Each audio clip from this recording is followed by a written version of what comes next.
الله الرحمن الرحیم.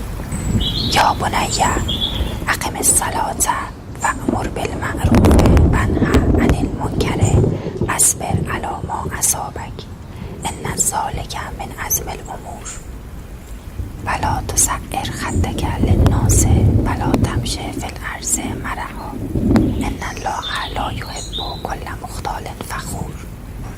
ای فرزند، نماز بخوان، به امر به معروف و نهی از منکر بکن و در برابر مشکلات شکیبا و دارای استقامت باش که نشانه استحکام اعضا و اراده شخص است و با تکبر و نخمل از مردم روی برنگردان و مغرورانه در زمین گام نزن که خداوند مردم خودپسند و مغرور را دوست نمی‌دارد.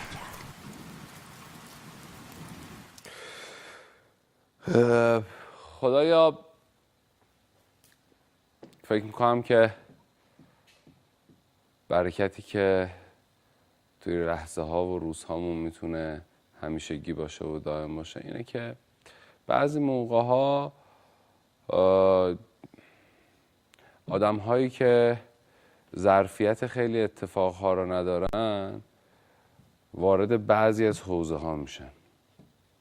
اون موقع این ظرفیت پایین، اون حوزه قدرتمند ممکنه یه وقتایی باعث یه ناهمگنی بشه. خدا ایشالله قبل از هر چیزی به ما ظرفیت اون کار رو به ما بده. یعنی اگر که من ظرفیت اجرا دارم که مجری بشم، خدا اون اجرا رو بهم بده، یا قبل از اون ظرفیت اون اتفاق رو بهم بده. خدای به قدر ظرفامون بهمون نعمت بده. آمین. اللهم صل على علی ابن موسی الرضا المرتضی الامام التقی النقی و حجتک علی من فوق الارض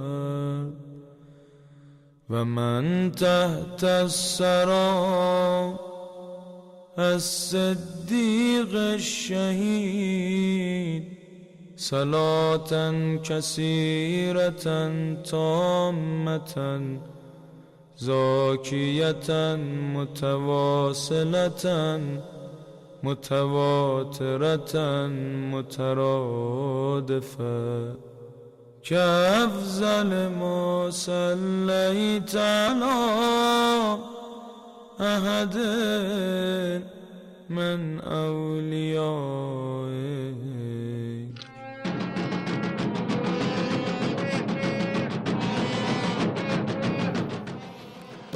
به توکل نام عظمت. بسم الله الرحمن الرحیم. امیدوارم که صبح خوبی رو شروع کرده باشین و انشالله که لحظه هاتون پر از عطر و بوی خداوند. روزای آخر سال نمیدونم چجوریه، حداقل برای من همیشه اینجوری بوده که خودم سعی میکنم که حداقل از نظر احساسی و حسی رفتاری داشته باشم که نزدیک و نزدیکتر بشم به خدا. یعنی حداقل بوی خدا رو حس کنم در کنار بوی بهار، به جهت اینکه قراره یه زندگی جدید و یک اتفاق بهاری دیگه برای هممون شروع بشه و این به غیر از اینکه خداوند پررنگ توی زندگیمون حضور داشته باشه، از نگاه ما حداقل اینه که اتفاق نمیفته. و اینکه همین سلام میکنم به همه اون کسایی که سفره هفت‌سین میسازن، سازندگان سفره هفت‌سین که بسیار زحمت میکشن. این سیب و پیاز چرا؟ سیر و پیاز از کجا موردن من نمیدونم، ولی اونم در نوع خودش جذاب بود.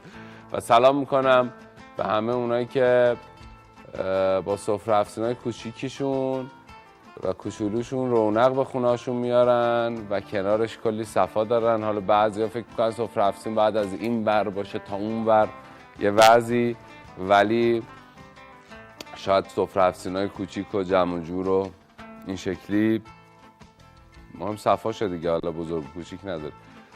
خب من معذرت میخوام، حساسیت سر صبح و سلام میکنم به به همه وزنه بردارای نوجوانمون که قهرمان آسیا شدن.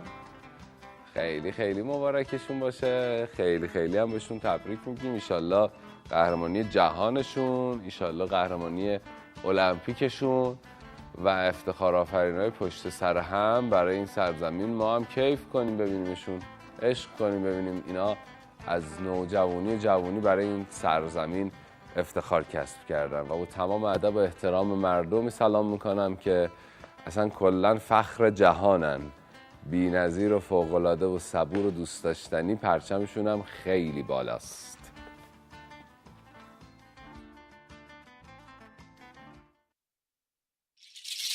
چشم بسته یعنی صبح شده، یه روز تازه یعنی صبح شده، چقدر خوبه حتی فکرش منو میسازه.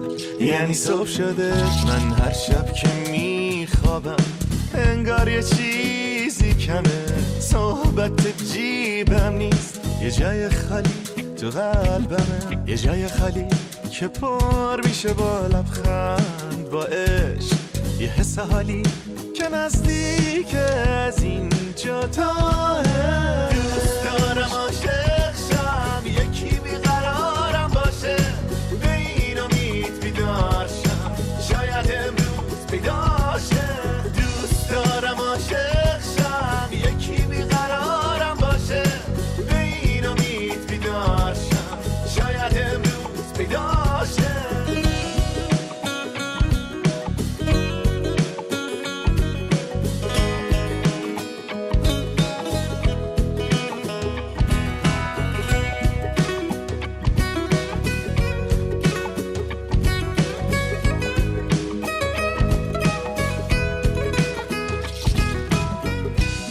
هر روز به یادت روز آغاز کنم، من خسته میتونم با تو پرواز کنم.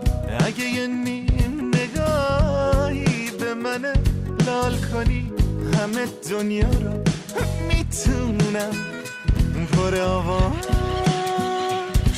کنم، پر آواز. یعنی صبح شده، دوست دارم عاشق شم، یکی بیقرارم باشه، به این امید بیدار شم، شاید امروز پیدا شه. دوست دارم عاشق شم، یکی بیقرارم باشه، به این امید بیدار شم، شاید امروز پیدا شه.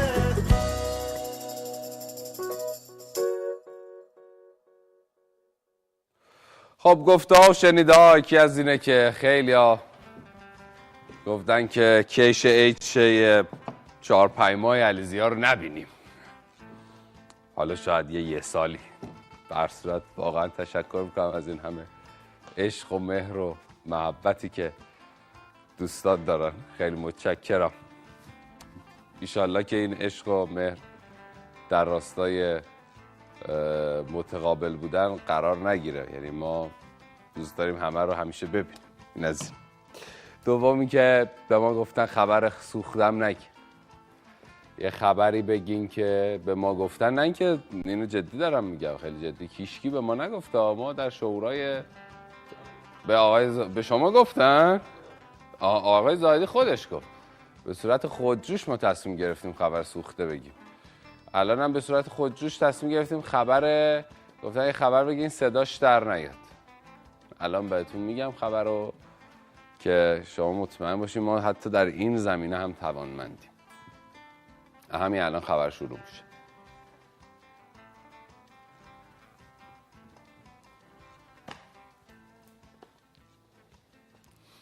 این بخشش کفاشی انتر.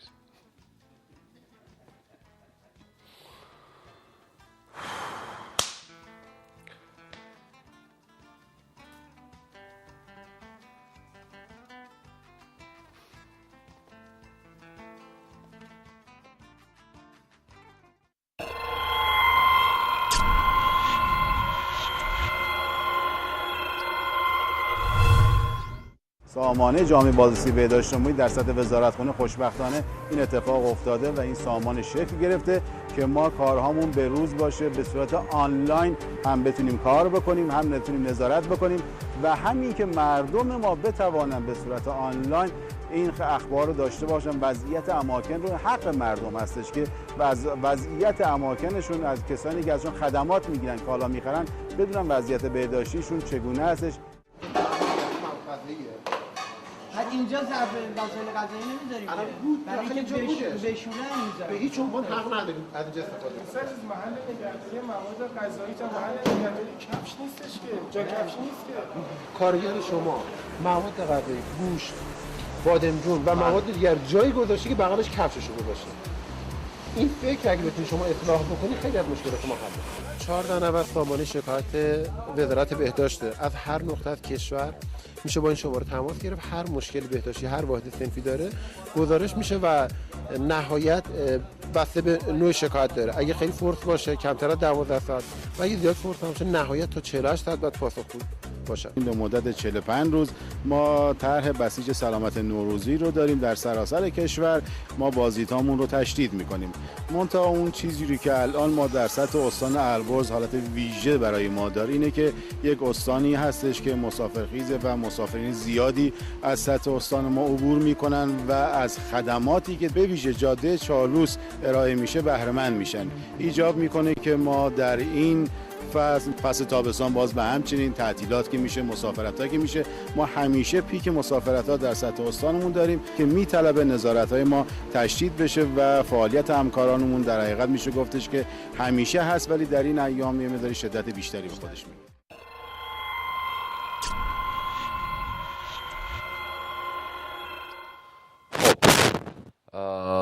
چند سال قبل برنامه‌ای که فکر میکنم اون زمان به تهیه کنندگی آقای علی زاهدی و اجرای دوست عزیزم احسان علیخانی در ماه مبارک رمضان با نام آشنای ماه عسل برقرار بود و سال اولی بود که ماه عسل بود، سال دومی بود که ماه عسل بود، سال دومی که ماه عسل بود، یعنی یک سال جذر و مد رو شما شاهدش بودین، بعد سال اول و سال دومی که ماه عسل بود و همکاری آقای زاهدی و احسان علیخانی عزیز یه مهمون عزیز و دوست داشتنی داشتن که تو اون سال خاطرم میاد که من سن و سالی نداشتم که همون موقع ها مخاطب تلویزیون بودم زیاد، همین الانم خیلی زیاد مخاطب تلویزیونم، ولی اون موقع خیلی دوران فکر میکنم دوران دبیرستانم بود یا یه خورده شاید عقب‌تر، ولی یه مهمونی توی اون برنامه حضور پیدا کردن که خیلی به قول خودمون به اصطلاح امروزیش مثلا کلاً ترکوند و حرف‌هایی زد از جنس حرف‌هایی که مردم دوست داشتن بشنون و تشنه شنیدنش بودن، حرف‌هایی که یه تلنگر بود برای همه اون کسایی که مخاطب اون برنامه بودن. الان بعد از سالها اون مهمون قراره که توی برنامه ویتامین C باشه با اجازه احسان علیخانی عزیز و دوست داشتنی که میدونم خودش هم دوست داره مهمون‌های سالهای گذشتهش به هر شکل هم ببینتشون که میدونم با خبر ازشون خیلی هاشون خبر داره و همین که به هر صورت از حالشون توی برنامه‌های مختلف خبردار بشن. این اتفاق دلپذیریه که قراره امروز تو برنامه ویتامین C بیفته. حمید جان چطوری شما؟ خیلی ممنون، صبحتون بخیر باشه و به بینندگان عزیزم خیلی صبح بخیر خوبی پر از انرژی میگم و همه شاد باشن و روزگار خوبی بگذرونن و خوشحالم که در اینجا هستم. خواهش میکنم، باعث افتخار ماست. چه خبر آقا؟ همه چی خوبه؟ صبح زود بیدار میشین شما؟ بله، من صبح زود بلند میشم. همیشه؟ بعد یعنی کاری دارین براش؟ نه، این متدی است که من بعد از کما 4 ساعت تایم میخوابم، یعنی 3 میخوابم 7 بلند میشم، اگه کاری داشته باشم سریعتر بلند میشم، 2 میخوابم 6 بلند میشم. چرا اون موقع؟ این به خاطر این که من مدت 5 ماه خوابیده بودم. حالا این قدرت خداوندیه چرا شما نمیدونم. آها یعنی خودت انتخاب نکردی که نه اینجوری؟ این انرژی خود به خود بیدار میکنه. بیش از 4 ساعت یعنی ظهرام نمیتونی نه استراحت؟ نه. جالبه ها. بعد دقیقا چی کار میکنی از 6 صبح که بیدار میشی یا 7 صبح؟ من تا 3 صبح تکنیک هایی رو انجام میدم که مخصوص خودمه. 3 میخوابم تا 7 یا اگه کار نداشته باشم 5 میخوابم تا 9 صبح. دیگه وقتی بلند میشم انگار که ماها خوابیدم. خیلی هم خوبه. اتوماتیک بار چشام باز میشه. دقیقا خیلی خوبه این چیزی که شما میگی، اتفاق خوبی. امیدوارم خدا به ما هم همچین ده. من خیلی آدم قابلوییم. تکنیک ها چیه قصهش که میگی؟ من این تکنیک ها رو زمانی که از کما برگشتم اولین کاری که کردم از حالت 4 دست با که میخواستم بلند بشم رو خودم شروع کردم کار کردن. یک سال 2 سالی گذشت که من به خودم واقف بشم. وقتی واقف شدم شروع کردم رو خودم کار کردن. الان 12 سال از اون زمان میگذره، ولی خب تو این 12 سال شاید 9 سالش به همین متد دارم زندگی میکنم و چنان عشق و نیرو خداوندی در همین جریان داره که هم خودش لذت میبره هم دیگران. این عشق و نیروی خداوند همه ما قطعا مورد تابشش قرار میگیریم. حالا یه وقتای سنسورامون سنسورهای تمیز و درستی نیست، نمیتونه همه اون انرژی رو بگیره. برای این تمیز کردن این سنسوره دقیقاً چی کار میکنیم؟ من میخوام اون کاره رو به ما بگیم. باید تسکیه کرد. تسکیه دقیقاً یعنی چی؟ به چه صورت؟ ما 2 تا تسکیه داریم، تسکیه روح و بدن. تسکیه بدن شخص میاد به خودش سختی میده. سختی که منظورم همون روزه‌ای که تو 30 روز ماه روز 1 سال انجام میدیم خودش یه متد تسکیه قویه. بعد از این روزی که تمام شه شخص باید خودشو بالانس کنه، یعنی نباید با حالت نرمال برگرد. من مدت 6 سال بعد از کما رفتم در خلوت خودم زندگی کردم و این متدو چون خب آشپزی هم بلد نبودم ولی رو خودم کار کردم. حدوداً بعد از 2 سال که داشتم رو خودم کار میکردم اول این گنجینه‌ای که در بدن وجود داره 7 تا گنج در بدن وجود داره. بچه‌ها لیوان آب اگر لطف می‌کنید. مرسی. خیلی ممنون. بعد این 7 تا گنج زمان که بدن مورد فشار قرار میگیری تازه خودشو نشون میده.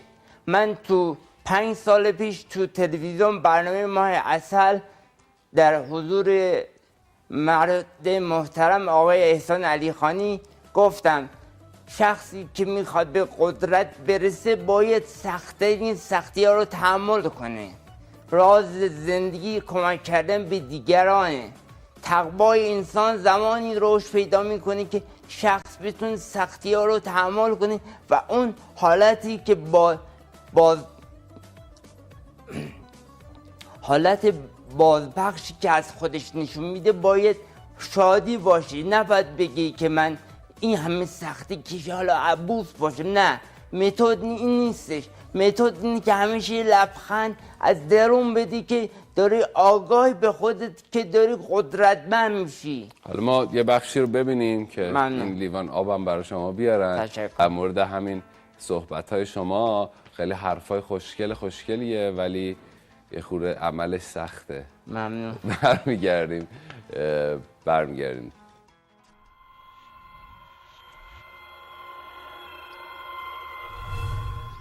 الا یا ایها الساقی ادرک حسن و ناول ها که عشق آسان نمود اول ولی افتاد مشکل ها.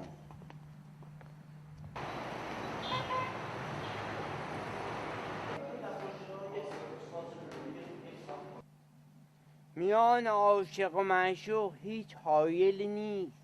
تو خود حجاب خودی و حافظ از میان برخیز. من انقدر فشار عشق عاشقی زیاد بود که دور خودم پیش خودم با ماشین خودم سر پارک ملت چپ چرم مدت 5 ماه رفتن در مرگ مغزی کما که تا ماه اول همه پزشکان میگفتن آقای مهندس مراز ایشون اگه عمری بتونن بکنین 3%.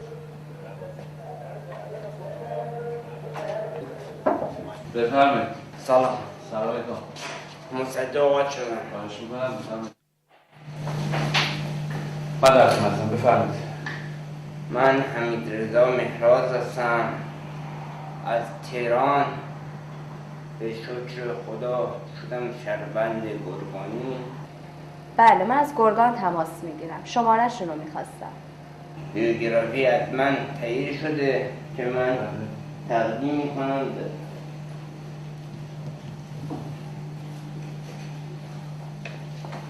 خدمتشون. بازگشت به زندگی. آها این کتاب در مورد خود شماست؟ بله. خودتون در حال نوشتید کتاب. خاطراتتون هست نه؟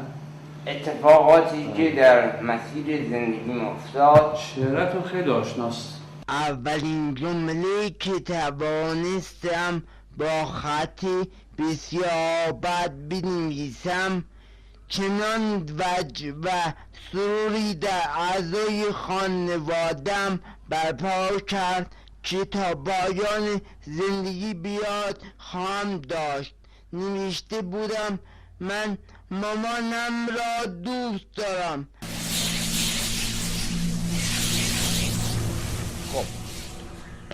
یه بخشی از قصه شما رو دیدیم. شما رفتین گرگان. بله.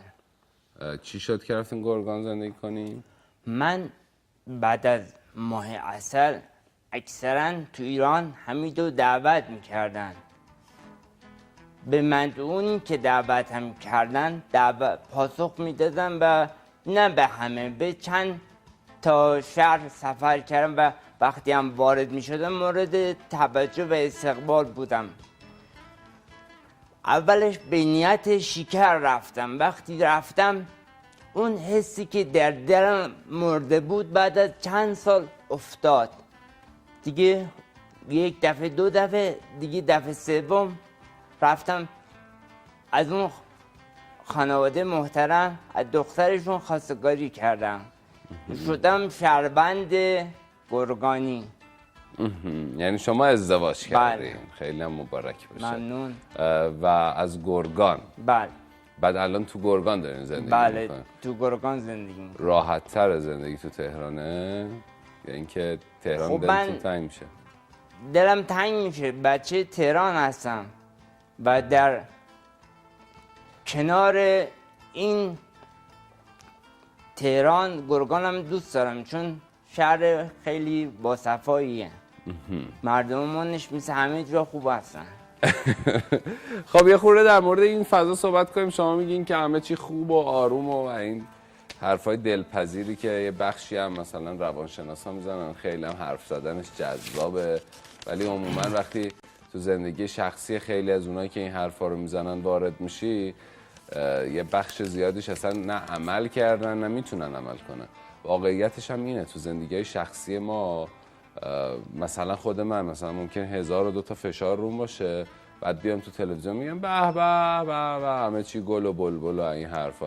نمیشه. من فکر میکنم عین زندگیه، بعد اون تاثیره رو من دیده بشه. اگه من بیام ژست بازی کنم اون موقع دیگه مردم دوستم ندارن چون من دارم بهشون دروغ میگم.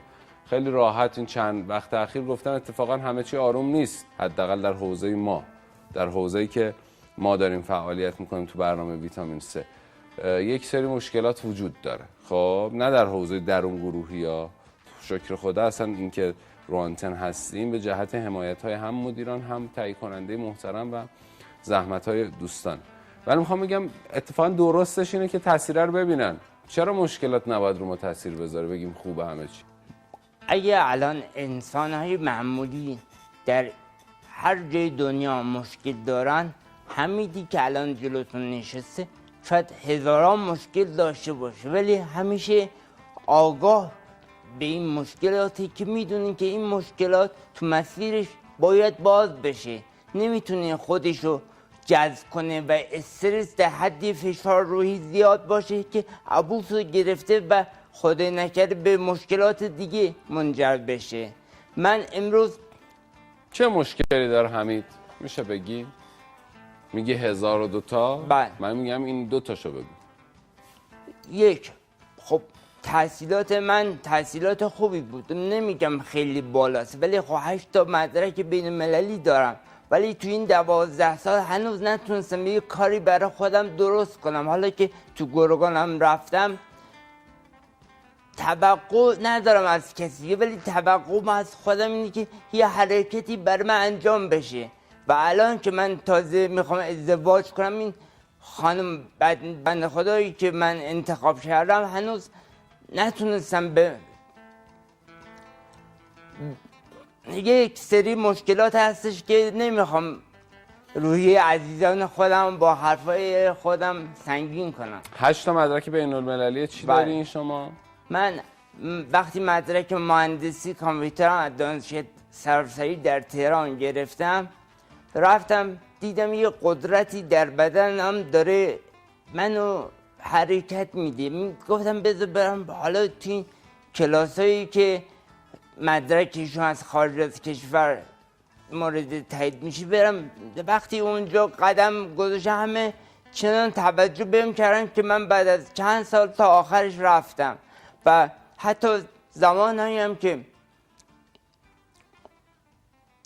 ببخشید راحت باشم عین زندگی همه چی عین زندگیه. ولی حالا بر صورت حمید عزیز اینکه الان کار نداره، میدونم معضل و مشکل بیکاری مشکلیه که به هر شکل امیدوارم که در دولت جدید حل بشه بخشش. اما ما خیلی دوست داریم که شما رو ببینیم مشغول کاری هستین. من زمانی که وقتی به ملت نگاه میکنم میبینم که همه چنان عین ماشین دارن کار میکنن و سختی و گرفته هستن. خب تو همین شهرها من وقتی گذر میکنم همه میبینم که همه دارن مینالن و من دلم نمیاد که از این سلامتی و قدرتی که دارم به خاطر حداقل موقعیت خودشون بریزم به هم دیگه و بیماری‌های مختلف در بدنشون رشد پیدا کنه. ولی خب من وقتی بعد از چند ماه زنده شدم، اون حرکاتی که رو خودم کردم، یه آدم مرده که با قدرت خداوند زنده شد و الان که دارم در حضور شما صحبت میکنم، خب توقع اینه که حداقل یک از این بزرگان این مملکت بیاد بگه آقا شما که یه همچین روحی خوبی دارین به این ملت با حالا هر کجا ایران هست شما برین تعلیمات بدید، مخصوصا سازمانه های دولتی که وقتی روحی شاد باشه راندمان کار خیلی میره بالاتر. الان همه به صورت ماشینی دارن کار میکنن، هیچ انگیزه ای ندارن، فقط روز به شب میرسونن و یک حالت ماشینی برن جلو ببینیم خدا چی میخواد.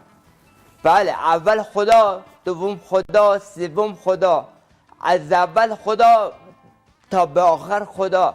ولی منی که حمید هستم و از اون دوره خودم آوردم بیرون، وقتی میبینم که جوانی که داره از راهش به خاطر یه خوره پول خورد خارج میشه یا دست به یه حرکات دیگه میزنه، من چنان ناراحت میشم که نمیدونم در خودم باید بشکنم. میگه همین در خود بشکن ولی کسی رو نشکن.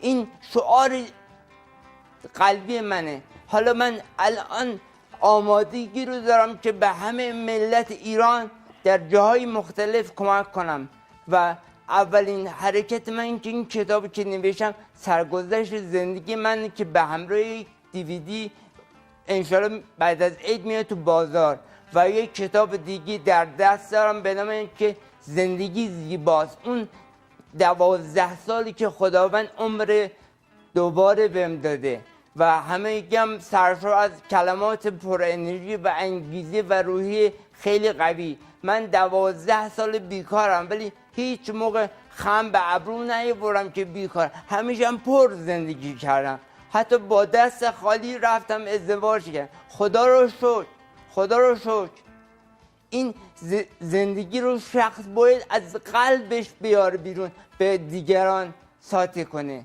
نباید همش ناله کنه. اگه امروز همین یک انسانی است که رو خودش واقف شده، خب دوست داره که به هم نوعش هم کمک کنه. الان همه دنبال خورده پولن دیگه، بود پرست کسی نیستش ولی پول پرست دارن میشن و این لرزه میندازه به تن من و افرادی که دیگه بزرگتر از هستن. بزرگان باید دقت کنن. الان شیطان مسلط شده رو همه اشخاص. حالا ایشالله که رو همه نیست ولی ایشالله روی بالا دوره زمان دوره آخره. در این دوره آخر شخص باید رو خودش معتکف باشه. سر بینندگان عزیز با اول صبحی نه راحت باش، همینجا راحت باش بگو. حرفای قشنگ خوبه و فکر میکنم یه بخشی از جامعه دارن براشون یه تلنگر، ایشالله که برای ما هم تلنگر باشه. استفاده میکنم. این کتابی که الان در دست نوشتن من هست به نام زندگی زیباست، نشون دهنده اینه که افراد که وقتی در بطلاق زندگیشون میافتن چطور بتونن خودشونو بیرون بکشن و شخص احتیاج نداره که خواب زیاد بکنه. وقتی خواب زیاد داشته باشه همه ارگانیسم‌های بدن به هم ریخته میشه. در حد اقل خواب حد اکثر انرژی رو شخص باید بگیره. من یادمه که ماهای خیلی زیادی رو خوابیده بودم و همینطور فقط چشام باز بود، هیچ حرکتی نمیتونستم بکنم، قدرت حافظم نداشتم. خدا رحمت کنه مادرم، روی شاد. وقتی می آمد بالا سر من میگه همین جونم این دوره میگذره، من فقط نگاه میکردم. ولی امروز که وقتی بلند شدم میبینم که خیلی در حالت سلامتی هستن ولی به خاطر خورده پولی که من میگم منظورم رو میلیارد و میلیونه، نه اینکه 1000 تومن 2000 تومن باشه. خیلی دارن به خاطر خورده پول خودشونو خراب میکنن، ثروت و گنج خودشونو با خورده پول عوض میکنن. این رسمش نیست. رسم اینی که به هم نوعان باید کمک بشه. اگه من این که ایرانی هستم باید رأفت و رحمت خداوند رو به هم نوعم ساطع کنم. ایشالله که اینطوری بشه. میخوایم تو این بخش دعوت کنیم از همسرتون. خیلی ممنون. بله میریم یه بخشی میبینیم قصه آشنایی شما و همسرتون. روی بخش اولش رو دیدیم، حالا بریم بخش دومش رو ببینیم همسرتون به جمع اضافه بشه. ممنون.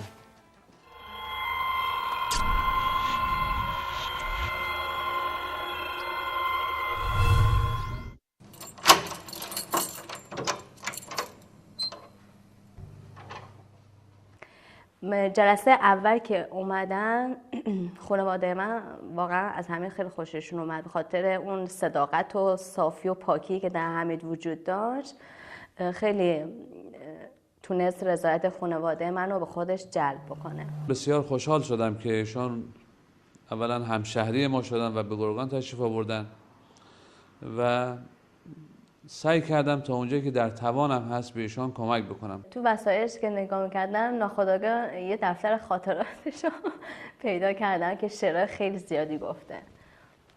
بعضی وقتا شعرهاش رو میخونم برای خودم. معشوقه چو بر مراد و رأی تو بود، نام تو میانش بازا نبرند. در واقع خصوصیت اخلاقی حمید احترام به خانواده که میذاره، احترامی که به همسر میذاره، واقعا اون چیزی بود که من همیشه دوست داشتم و واقعا این مسائل معنوی و اینجور مسائل برای من خیلی بیشتر از مسائل مادی اهمیت داشت. شخصیت ایشون برای من بسیار جالب بود و بنده خودم تحت تاثیر قرار گرفتم و امیدواریم که بتونیم ما هم در زندگیمون از ایشون الگو بگیریم، از این اراده مستحکم، از این امیدواری، از این توکلی که به خدا دارن.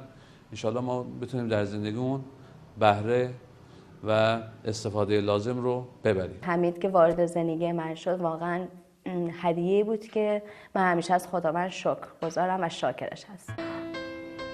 آری آری زندگی زیباست، زندگی آتشکی دیرین پابرجاست، گر بیفروزیش رقص شورش در هر کرم پیداست، ورنه خاموش است و خاموشی گناه ماست.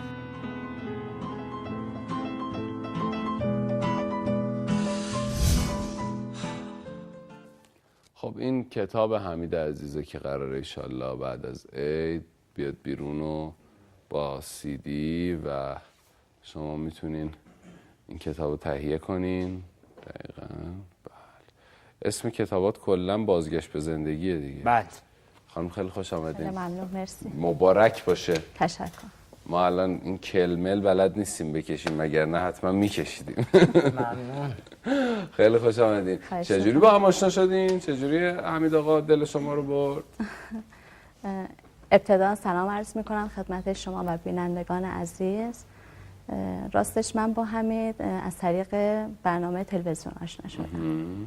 بعد با توجه به حرفایی که ایشون میزدن و اون سنخیتی که در خودم وجود داشت باعث شد که ایشون رو دعوت بکنم به شهرمون و از نزدیک باشون آشنا بشم. یعنی همون سمینارهایی که میگفتی دعوت شدی. بله. خب دعوت کردین. بله. شما رفتین تو سمینار. بله. صحبت کردین. سمینار ترکوندین و خیلی اتفاق خوبی و میدونم در جریان هستم از این اتفاقا. و خب بعدش بعد ایشون رو دعوت کردم با خانوادم آشناشون کردم، تشریف آوردن منزل ما و ناهار چی خوردی اولین باری که رفته خونشون؟ اگه یادت نباشه خیلی دچار مشکل میشیم.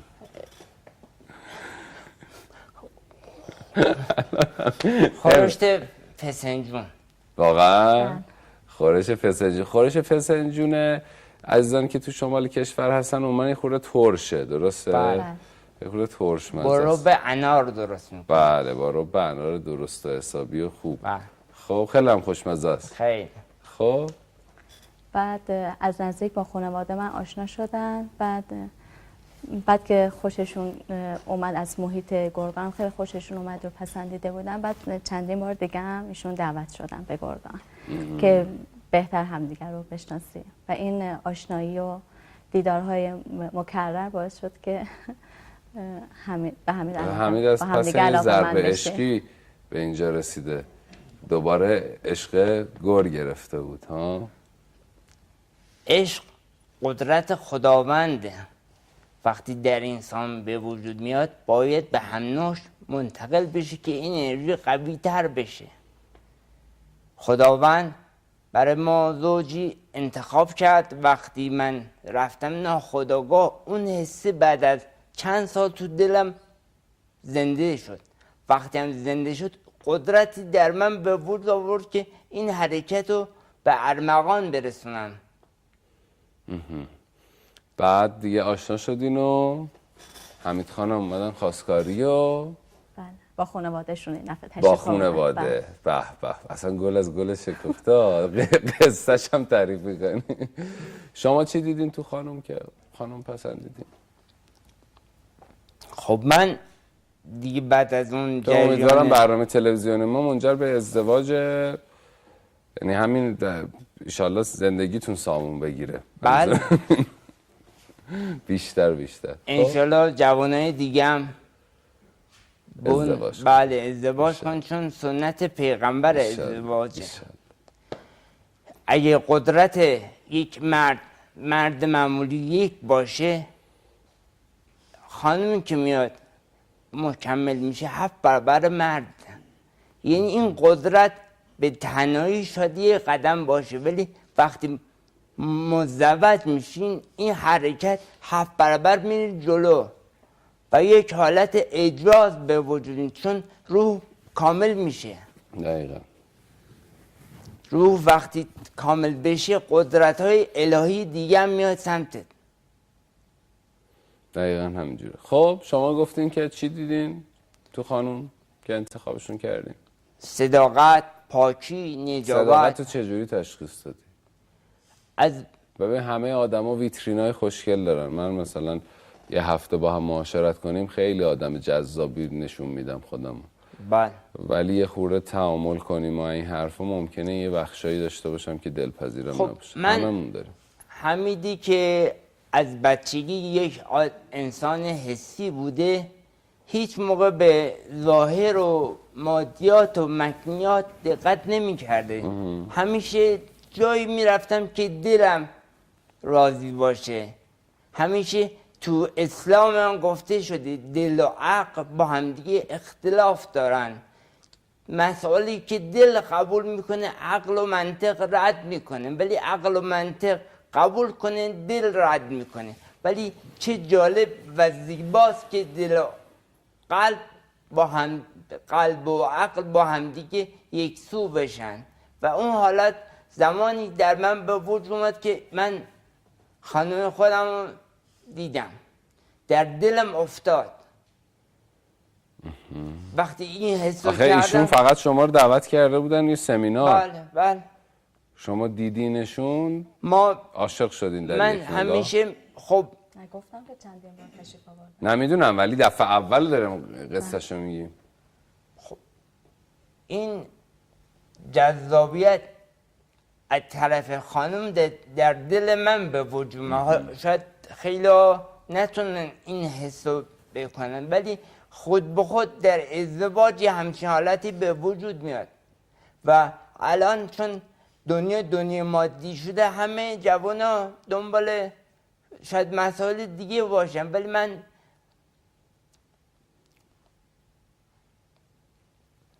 برخلاف بعضی عقاید اونطور نیستم. هر کجا که دلم راضی باشه حرکت میکنم. الان توی گرگان دارین زندگی میکنین؟ بله. ایشالله که حالا به هر شکل بشه یه سری دوره ها و کلاس هایی که خودت دوست داری رو توی شهر برقرار کنین. نمیدونم امکانش وجود داره یا نه، یعنی مؤسساتی هستن توی گرگان یا نه که اون چیزی که خودت میخوای حالا در گرگان و در کل ایران هم باشه، اگه دعوت که از من بشه من با 300 قبول خواهم کرد. طوری نیستش که من فقط به گرگان و تهران توجه داشت، من به همه مردم عزیز توجه دارم در ایران. و این خانم خوشگل خوبه من هم سفر من هستن و هر کجا که میرن شارژر من هستن. ایشون هم یه سری دوره برگزار میکنن، یعنی برای خانم‌ها شما میخواد برگزار کنین؟ نه خب برای اکثریت خیلی تازگی داره که ازدواج معنا همین و برایشون خیلی جالب هستش. به خاطر همین میتونم این مقدار از تجربیاتمو در اختیارشون قرار بدم. اون چیزی که توی تلویزیون به قاب تلویزیون دیدین همون اتفاق بودن حمید جان؟ بله اتفاقا اطرافیان که صحبت میکنن در ازدواجهای خودشون که میگن، مثلا میگن که ما با کسی که آشنا شدیم که الان همسرمون هست ممکن بعد از ازدواج یا چندین سال بعد تغییراتی ایجاد بشه، ولی خب خدا رو شکر حمید جان اینطوری نبودن. یعنی همون جوری که الان با صدق و صداقت صحبت میکنن و واقعا رو راست هستن، الان که ما تقریبا وارد 3مین سال زندگیمون شدیم بهتر شدن. تو رو خدا. به اینون خیلی خوبه که آدم خانمش اینقدر تعریف کنه. احترامی که به من میذارم، به خانواده میذارم، واقعا خیلی خوبی از خودشون به خانوادهشون. به از این حرفای خوب و جذاب.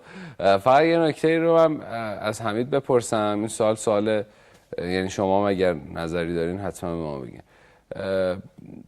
خیلی خوبه که آدم توی زندگیش لحظه به لحظه و ثانیه به ثانیهش رنگ خوددار بده. خیلی خوبه. اتفاقیه که باید هممون دنبالش باشیم توی لحظه به لحظه‌مون. یعنی من فکر میکنم که این در حضور بودن رو آدم باید حس کنه. همیشه در حضور خداست، در حضور آدم‌های بزرگی که بهشون ارادت داریم. یعنی من مثلا از نگاه من هر موقع کاری دارم فکر میکنم که در حضور امیرالمومنینم و باید دقیقاً چه تصمیمی بگیرم.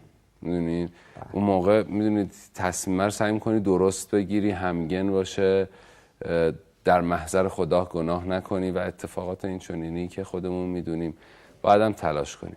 ولی یه نکته‌ای رو گفتی پول پرست شدن و خورده پول ها و از این حرفا و برای تو میلیارد خورده پوله. خب شاید مثلا خیلی الان فکر کنن وای میلیارد مگه میشه مثلا یه روزی میلیاردر بشن، ولی این پوله نیاز زندگیه. اینم وجود داره. الان اگه دنبال پوله نباشن اون موقع زندگیشون نمیچرخه. شما تونستی مثلا میگی 6 سال من رفتم تسکیه هیچ کار نکردم، الان که ازدواج کردم دیگه نمیتونم بگم خورده پول، چون طبقات خودم و خانمم دیگه به اون حالت نمیتونه باشه، باعث جدایی میافته. اگه من بخوام از این حرفای خوشگل بزنم همین چی از دید من مثبت، نه خانم من قبول نمیکنه، میگه همین چی الان تو دست بالمون باید باشه. خب الان یکی از مشکلاتی که هنوز با سه صدر خانمم مواجه شدم اینه که هنوز من بعد از 2-3 سال هنوز نتونستم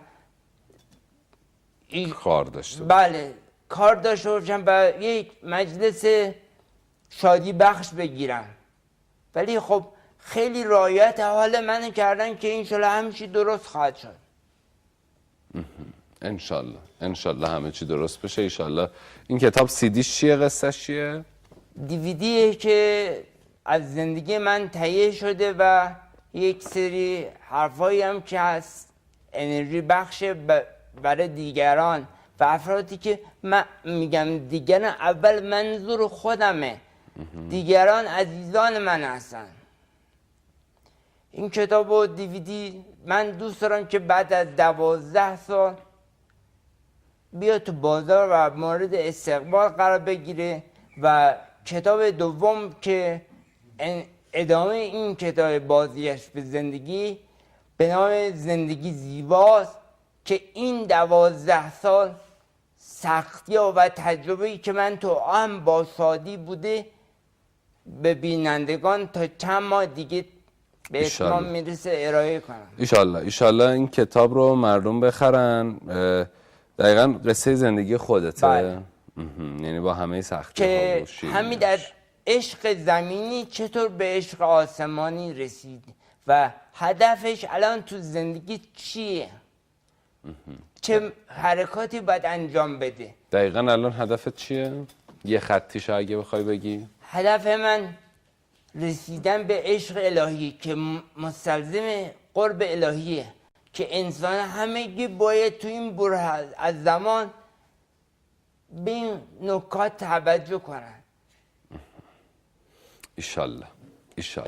ایشالله در کنار همون خورده پولها خدامون یعنی وجود داشته باشه. میدونی چون اگر که خدا وجود نداشته باشه اون موقع یه رزقی به دستمون میاد که تو حلال بودنش باید یه خورده شک کنیم و فکر میکنم که برکت همین پولهایی که به دستمون میرسه، مثلا ما یه پولی جمع شد برای کار خیر، این پول انقدر برکت داشت، انقدر زیاد بود که ما مثلا خیلی جاها خرج کردیم ولی باز میدیدیم تو حسابمون هست. و من واقعا احساس میکردم که دقیقاً حس کردم برکت پول، اینکه قدیمی ها برامون دعا میکنن که خدا به پولت برکت بده، خدا به عمرت برکت بده، خدا به رفتارت برکت بده. من خیلی جاها که دعوت میشم اول برنامه میگم خدا انشالله به لحن و صدا و رفتار ما یه برکتی بده که حال مردم رو خوب کنه. یعنی این برکت کاملا دیده میشه، برکت خداوند. انشالله که در کنار زندگیمون این برکت هم وجود داشته باشه و اصل زندگیمون که خداست و رسیدن به خدا. انشالله. خیلی خوشحال شدم. به همچنین. ممنون که اومدیم. خانم خیلی لطف کردین، تشریف آوردین. خیلی متشکرم. با شما خداحافظی میکنیم، میریم آگهی میبینیم، برمیگردیم. حمید اگه وایسا یه لحظه اگه حرفی داری، حرف پایانی شما و خانم بگین. من زود خداحافظی نکرده باشم. من به مردم عزیز ایران میگم که هر کجا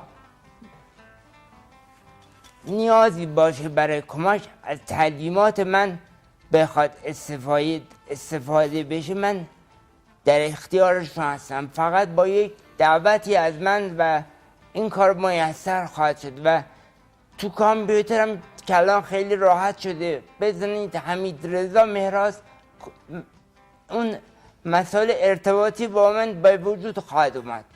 حالا بعضیا میگن مهندس مهراز، ولی من دیدم تو سایت اینترنت مهراز یا یه چند تا دیگه جدیدن اضافه شده.